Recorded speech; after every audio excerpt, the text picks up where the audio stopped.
علم انسان میں سختی اور تکبر کب لاتا ہے؟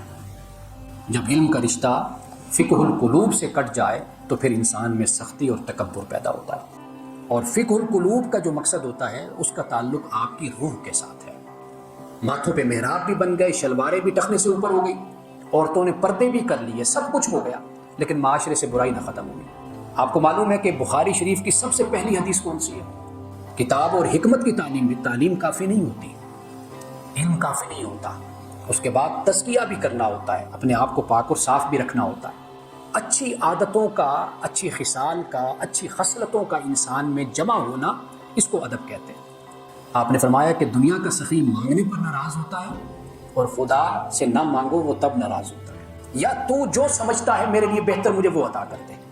رسول اللہ نے مانگنے کا طریقہ بھی سکھایا کہ مولا جو مانگا ہے اگر یہ بہتر ہے تو یہی دے دے، اگر یہ بہتر نہیں ہے، جو بہتر تو سمجھتا ہے تیرے علم میں ہے تو مجھے وہ عطا کر دے۔